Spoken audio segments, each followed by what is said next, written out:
Hello and welcome to your November Investor Update.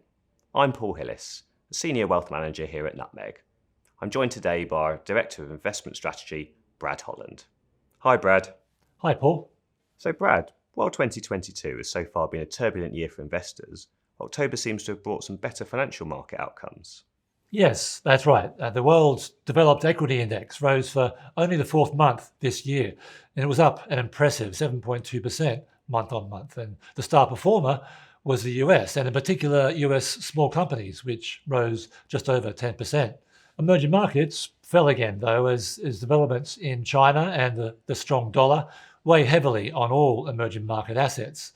Emerging market equities have only posted 2 positive months so far this year. You mentioned the strong dollar there, but didn't it fall in October?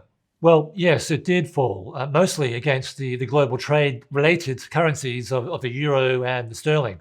Global trade data continued to accelerate at the end of summer, a result of continued reopening and improvement in supply chains that began back in the spring.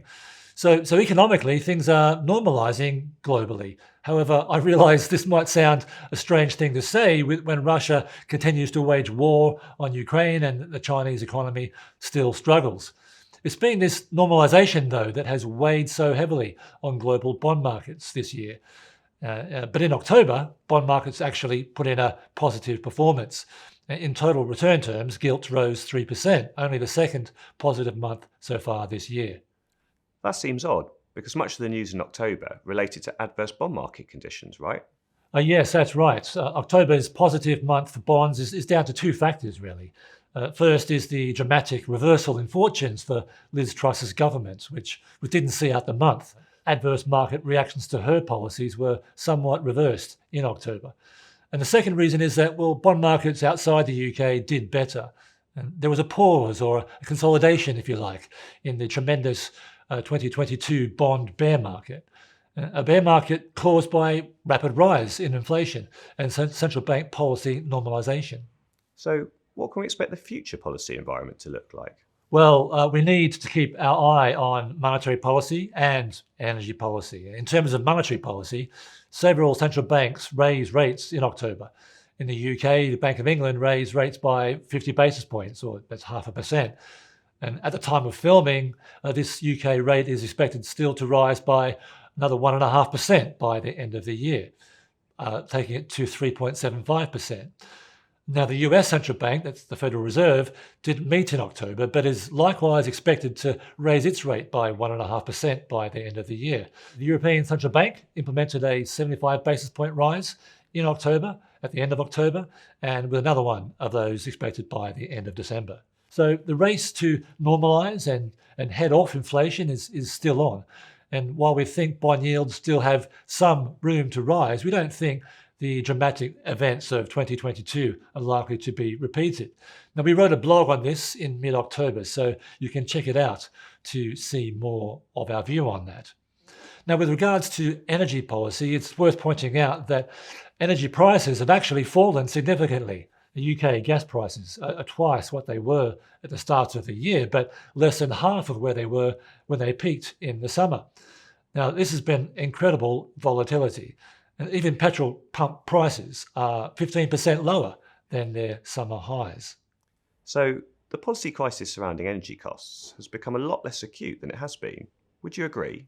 Yes, but of course we cannot know what Russia will do next. President Putin seems willing to disrupt global energy markets to divide global support for Ukraine's resistance. And Russia certainly is doing itself some harm, though. In October, the EU stiffened its resolve to rid itself of its reliance on Russian energy. And should we expect the new UK government to change its energy policy too? Yes, we may see more about that in the November autumn statement, but the very generous 2-year energy cap has been limited to March 2023. And we expect the help beyond that point to be more targeted towards those on lower income, rather than the blanket support package initially announced. So Brad, we've spoken about how energy prices have fallen, but are these falls not simply due to the worsening economic outlook? The economic data flow is showing the impact inflation is having on real incomes and spending. And housing Market data is also falling under the weight of higher mortgage rates. But as I've mentioned, global trade is growing as the ongoing reopening after the COVID lockdowns continues. And while households curb their spending in response to cost of living rises, businesses continue to hire workers. Labour markets remain strong, and this suggests income growth will remain robust. And manufacturing is doing well in the US in line with global trade. On the other hand, UK manufacturing volumes have been sliding since early 2021 when the Brexit implementation period ended. So far, the UK construction services sector have offset this. And while labour market strength is a good sign for the UK services sector, it is the largest employer, by the way. Business surveys in this sector have actually weakened. So we need to watch how things develop in that space. Meanwhile, the Bank of England and the Office of Budget Responsibility both are due to refresh their economic projections in November. So we will get to see where they think the dust has settled after this most extraordinary 2 months in British government policy. With all that's happened, did the investment team make any changes to the fully managed portfolios? Yes, we made a small switch from mid-cap UK stocks into large-cap stocks in the UK to slightly reduce exposure to the UK economy. We made an offsetting reduction in Canadian equities and spread those funds across US and Japan. So Brad, is there anything else our clients need to look out for the rest of the year?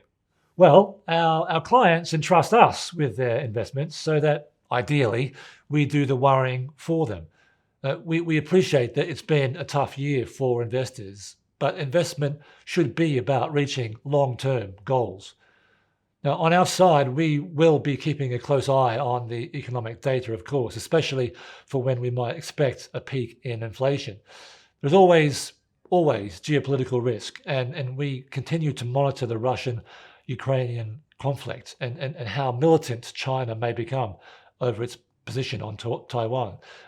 But risk is the natural bedfellow of investments. And while the world economy already seems to be experiencing a mild recession, there are forces at work for strength as well as weakness. Now, I've mentioned the weak side, declining real incomes, higher interest rates. But the positives are continued reopening of global trade and economies, strong labour markets, healthy balance sheets. And certainly the policy environment in the UK looks more stable than it was in recent months. So our job as an investment team is to see how the balance will lie. And right now we maintain average levels of equity risk and still remain cautious on bond market exposure. Now we stand ready to change these when we think necessary. Thank you for your insight, Brad. Thank you, Paul. Thank you for joining us. As ever, if you have any questions for Brad or the investment team, or a topic you'd like to discuss at next month's investor update, you can contact us via social media, email, or in the comment section below the video. We look forward to seeing you next month.